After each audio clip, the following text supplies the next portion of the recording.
지역의 이슈를 살펴보는 헬로 이슈토크 시간입니다. 장흥의 역사를 통한 의향장흥으로 제2의 도약을 준비하고 있습니다. 이상석 장흥군 학예연구사와 함께 장흥의 새로운 변화에 대해 자세한 이야기 나눠보도록 하겠습니다. 안녕하십니까? 안녕하십니까?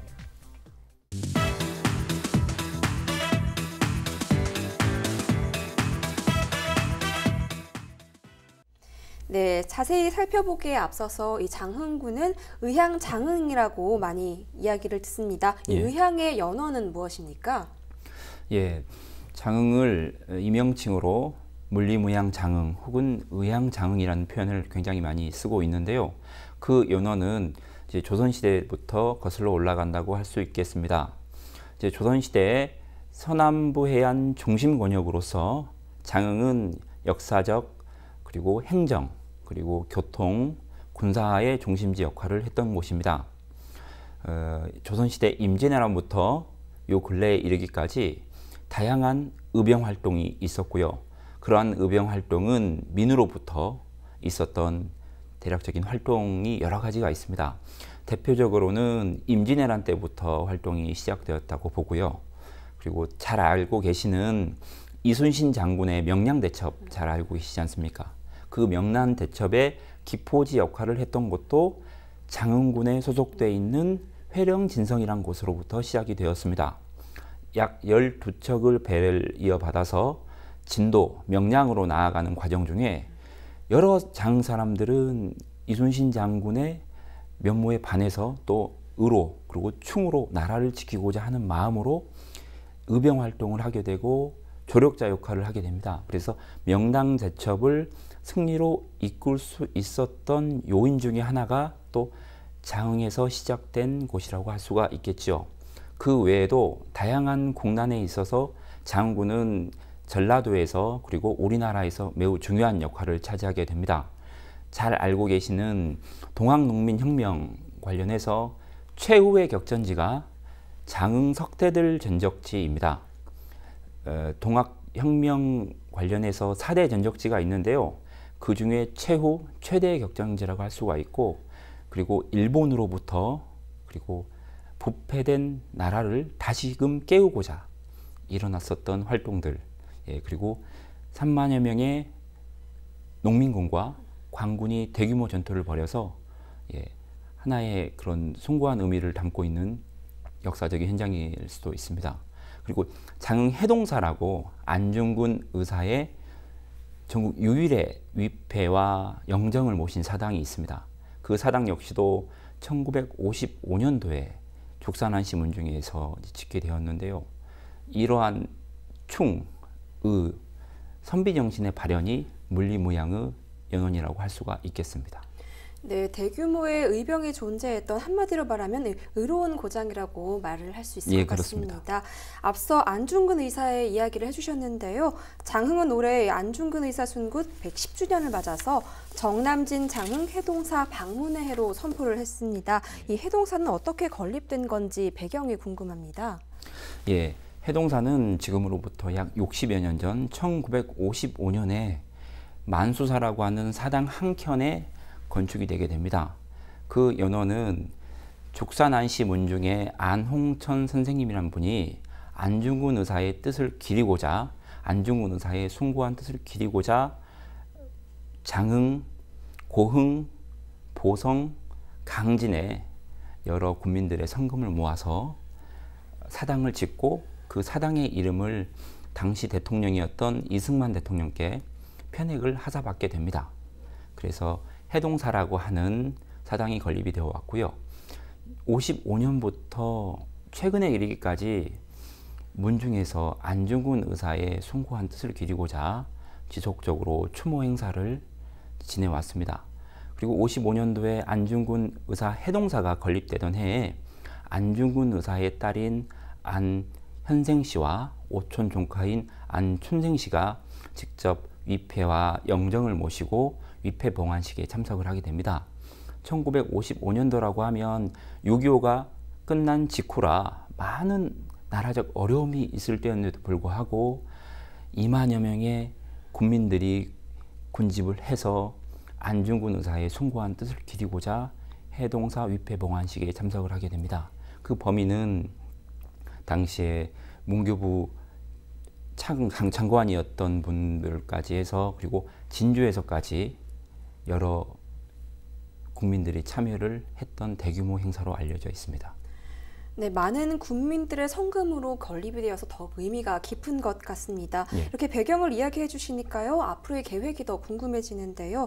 올해를 해동사 방문의 해로 선포한 만큼 그에 따른 계획이 있을 것 같습니다. 예, 2020년은 안중근 의사가 차가운 이극당에서 생을 마감한 지 꼭 110주년이 되는 해입니다.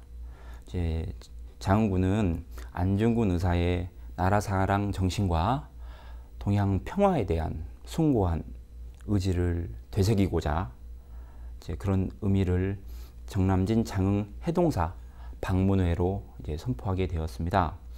대한민국에서 유일하게 안중근 의사 위패와 영정을 봉안하고 있는 해동사의 역사적 가치를 조금 더 널리 그리고 온 국민에게 알리고자 이제 시행하게 되었습니다. 네, 이야기를 나누다 보니 이 장흥을 궁금해하시는 분들이 많을 것 같습니다. 올해 방촌 유물 전시관과 동학농민혁명기념관이 국립박물관으로 지정됐습니다. 이 시설에 대해서 자세하게 설명 부탁드립니다. 예, 방촌 유물 전시관과 동학농민혁명기념관은 장흥군을 대표하는 역사문화 시설입니다. 방촌 유물 전시관은 장흥의 대표적인 전통 민속 마을인 방촌마을의 문화유산을 수집, 보존, 전승하고 호남 실학의 대가인 전제 유백규 선생님의 관련 유물을 전시 및 소장, 관리하기 위해 설립이 되었고요. 장흥 동학농민혁명기념관은 장흥 동학과 관련 문화유산 보존관리 및 전시 등의 역할을 수행하고 장흥 지역의 동학농민혁명에 대해서 널리 알리고자 건립이 되었습니다. 지역을 대표하는 문화시설인 두 곳이 이제 우리 군에서 첫 번째로 국립박물관으로 이제 새롭게 등록이 되었습니다. 이제 관람객의 관심도도 증가하고 대외 이미지가 향상될 뿐만 아니라 문화재청 혹은 문화체육관광부로부터 국비 예산을 확보를 하고 다양한 공모사업을 추진할 수 있는 여건이 마련이 되었습니다. 작년 2019년 12월에 신청을 하여 2020년 1월에 등록이 되었고요. 앞으로는 관람객에게 유익한 전시와 다양한 체험 교육 프로그램을 제공하고 박물관의 고유 역할을 하기 위해서 노력을 할 생각입니다. 무엇보다도 박물관이 장흥군의 문화관광 기반 시설로 자리매김할 수 있도록 우리 군에서는 최선을 다하도록 하겠습니다. 네, 다양한 역사문화 콘텐츠를 지닌 국립박물관인 만큼 많은 지역민들이 방문을 하면 좋을 것 같습니다. 네, 다음 질문 드릴 텐데요. 구석기 전공이라고 들었습니다. 이 장흥 지역에도 구석기 유적지가 있는지 또 이를 활용한 관광 자원화 사업 계획이 있는지 궁금합니다. 예, 우리 군에서는 대표적인 구석기 유적이 장흥 신북 구석기 유적이 존재하고 있습니다. 장흥 신북 구석기 유적은 후기 구석기 시대 약 지금으로부터 25,000년 전에 옛날 구석기 시대 사람들이 살았던 곳으로서 3만여 점의 유물이 출토된 곳이기도 합니다. 역사적, 학술적 가치로는 매우 높은 곳이고요. 특이할 만한 점은 흑요석이 발견되었다는 점인데요. 이 흑요석은 백두산과 일본에서만 생산이 되는 광물입니다. 이 광물이 25,000년 전에 장흥, 장동면 신북 구석기 유적에 일본 사람들이 가져온 흑요석과 백두산에 거주했던 사람들이 가져온 흑요석이 서로 물물 교환이 되었다고 하는 증거를 확인할 수가 있는 곳으로서 역사적, 학술적 가치가 매우 높고 이러한 유적지는 현재 도지정문화재로 지정이 되어 관리되고 있습니다. 향후 여건이 마련된다면 이러한 문화 유적지를 사적으로 국가지정 사적으로 이제 승급할 수 있도록 노력해야 할 것이며 이에 대해서 국가사적이 된다면 기본계획을 수립과 동시에 국비 확보를 통해서 전시관 건립을 추진하고요. 이런 전시관 건립 그리고 기반이 조성이 된다 하면 그 다른 공립박물관과 마찬가지로 공립박물관 추진과 더불어 학생들과 그리고 관광객들, 지역 군민들이 와서 문화를 향유할 수 있는 공간으로 만들어 나가는 것이 앞으로의 과제라고 할 수 있겠습니다. 네, 구석기 유적지와 관련된 관광 자원화 사업 계획에 대해 들어봤는데요. 이 장흥에는 회령진성이라는 성이 존재합니다. 이와 관련된 관광 자원화 사업 계획은 무엇입니까? 예, 앞서 회령진성에 대해서 간단하게 설명드리겠습니다. 회령진성은 남해안을 방어하는 방어기지라고 생각하시면 편합니다. 이 회령진성은 이순신 장군과 그리고 임진왜란과 매우 밀접한 관계가 있습니다. 명량해전에서 활약한 충무공 이순신 장군이 12척의 배를 가지고 출발하였던 곳으로 매우 유명하고요. 이러한 역사적인 바탕을 기본으로 현 정부 그리고 전라남도에서 추진하고 있는 이순신 호국 관광벨트 조성 사업이 추진하고 있습니다. 이에 대해서 장흥군에서도 지속적으로 회령진성 복원장비 사업을 위해서 발굴조사와 더불어 기초학술조사를 추진하고 있습니다. 기초학술조사가 완료된다면 도와 긴밀한 협력관계를 구축하여 앞으로 여러 사람들이 이순신 장군의 항일정신 그리고 장흥군의 역사 문화를 느낄 수 있게끔 조성토록 할 예정입니다. 네, 이 회령진성과 관련된 이순신 장군 호국 관광벨트 사업까지 말씀을 들어봤습니다. 이 다음으로 이 장흥과 동학농민혁명운동에 대해서 말씀을 들어보고 싶은데요. 이 장흥동학농민혁명운동은 정확히 어떤 것입니까? 예, 장흥동학농민혁명운동에 대해서 말씀드리겠습니다. 장흥동학농민혁명운동의 그런 기반이 되는 곳은 장흥 석대들 전적이라고 하는 곳이고요. 국가사적지로 지정이 되어 관리되고 있습니다. 이 석대들 전적에서 동학농민혁명 최후 최대 격전지라고 평가를 받고 4대 격전지라고도 평가를 받고 있습니다. 이곳에서는 관군과 그리고 농민군이 최후의 전투를 벌였던 곳이고요.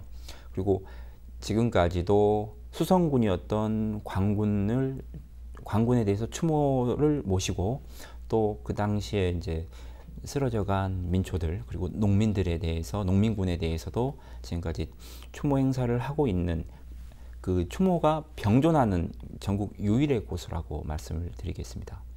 이에 대해서 2009년도에 국가지정문화재로 지정을 받았고 2015년도에는 관련 시설인 장동학농민혁명 기념관이 건립이 되었습니다. 이런 건립을 바탕으로 다양한 체험활동 그리고 항일에 대한 의식고치 그리고 그 당시 사람들이 생각했던 여러 가지 나라를 위한 생각들을 우리 자라나는 청소년과 학생들에게 체험학습을 통하여 이제 교육을 하고자 하는 그런 목적이 있습니다. 네, 장흥동학농민혁명운동에 대해서 말씀을 들어봤는데요. 이야기를 나누다 보니 문득 생각이 듭니다. 그 밖에 장흥에 자리하고 있는 역사 유적이 있는지 궁금한데요. 설명 부탁드립니다. 예, 장흥군은 다양한 역사문화유산을 가지고 있는 곳입니다. 수려한 자연경관과 함께 그런 자연경관 속에서 우리의 선조들은 다양한 역사와 문화를 창조해내고 창달해내었습니다. 그 전라남도에서는 약 3위권에 해당하는 지정문화유산을 보유하고 있고요. 국가지정, 도지정문화재, 향토지정문화재를 포함하면 96건의 문화재가 지금 지정되어 관리되고 있습니다.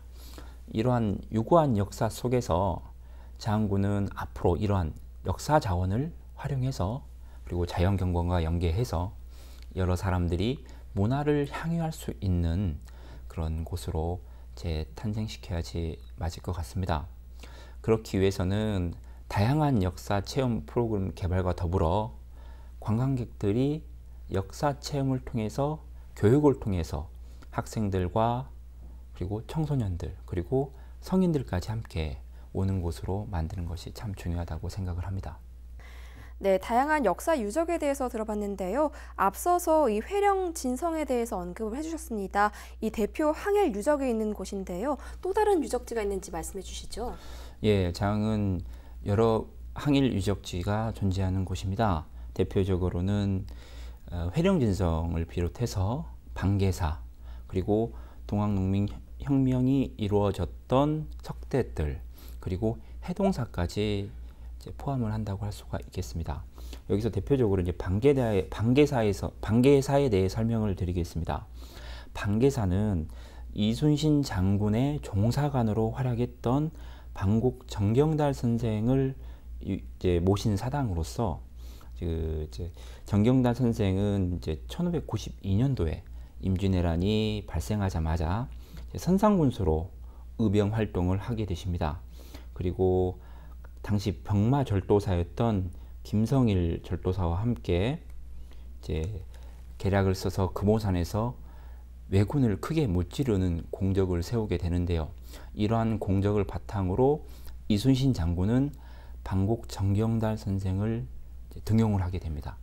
정경달 선생은 이순신 장군 밑에서 큰 활약을 펼쳐서 우리 이제 일본군을 막는데 큰 조력을 하신 분 중으로 알고 있습니다. 네, 대표적인 항일 유적인 반계사에 대해서 말씀을 들어봤습니다. 끝으로 앞서 이야기했던 내용을 바탕으로 역사와 문화와 관련해서 앞으로 장흥이 어떻게 발전될 계획인지 설명해 주시죠. 예, 장흥은 다양한 그리고 여러 역사 문화 자원을 보유하고 있는 곳입니다.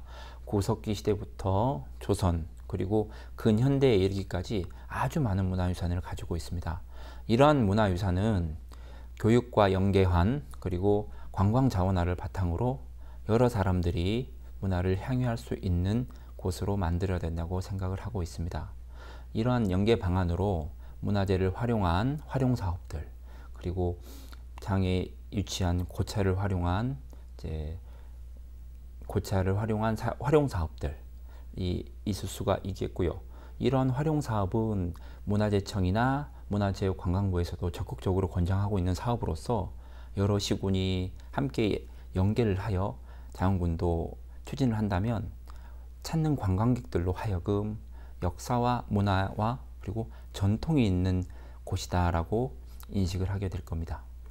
네, 이 다양한 문화재와 유구한 역사를 지닌 장흥의 발전 방안에 대해서 말씀을 들어봤습니다. 그럼 오늘 말씀 여기까지 듣도록 하겠습니다. 감사합니다. 감사합니다.